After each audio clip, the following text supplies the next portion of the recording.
India being in the top 3 maritime communities with 12% of the world's seafarers gives immense importance to the safety, well-being and rights of seafarers who form the lifeblood of global trade and maritime stability. Madam Chair, over the last 2 years in response to shipping attacks and rising incidents of piracy in the Western Arabian Sea, the Indian Navy has deployed over 35 ships in the region, carried out more than 1,000 boarding operations, and has responded to over 35 incidents. The credible and swift actions of the Indian Navy have saved more than 520 lives, irrespective of nationality. Since November 2023, the Indian Navy has safely escorted over 367 merchant vessels carrying over 14.7 million metric tons of cargo, valued at over $6.3 billion.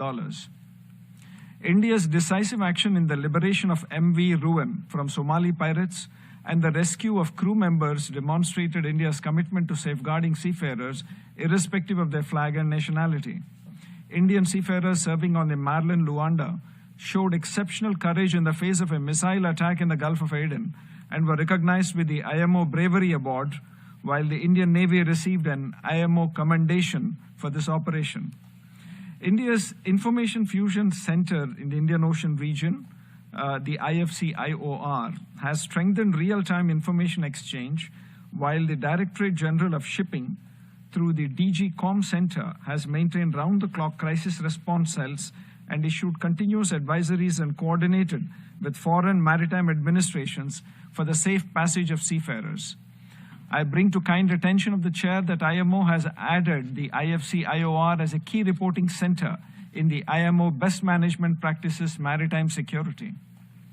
The next logical step is to include the IFCIOR as the IOR's primary reporting center in the IMO Maritime Safety Committee resolution. The support of member states in this noble endeavor would be invaluable to our collective maritime security. India has taken systematic steps to strengthen maritime labor protection through full incorporation of the Maritime Labour Convention 2006 into its domestic legislation. Recent reforms have also introduced explicit financial security requirements, ensuring that seafarers are never left abandoned or without recourse. India has also strengthened regulation of the recruitment and placement service providers to prevent exploitation, illegal fee charging, and contract irregularities.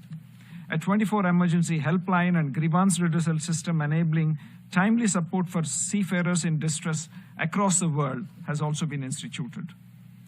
Madam Chair, India launched the Sagar Mein Samman, meaning Respect at Sea, initiative under the Maritime India Vision 2030 to promote gender-sensitive safety standards, improved accommodation and sanitation on board, zero tolerance for harassment, and the integration of gender considerations into safety management and audit processes. India has also demonstrated women's leadership at sea through the operation of an all-women crewed vessel by the Shipping Corporation of India, which stands as a model of professional capability and empowerment. A dedicated task force and 7 subcommittees have developed a national women in maritime policy. All these reflect our commitment to building an inclusive and equitable maritime workforce. In conclusion, India's initiatives represent a comprehensive approach to labor rights, welfare protection, and gender inclusion at sea. India stands ready to work with the international community to strengthen seafarer protection, promote gender equality, and improve the lives of those who serve aboard ships. Our efforts shall continue to be in consonance with our national vision of Mahasagar, or a mutual and holistic advancement for security and growth across regions. I thank you, Madam Chair.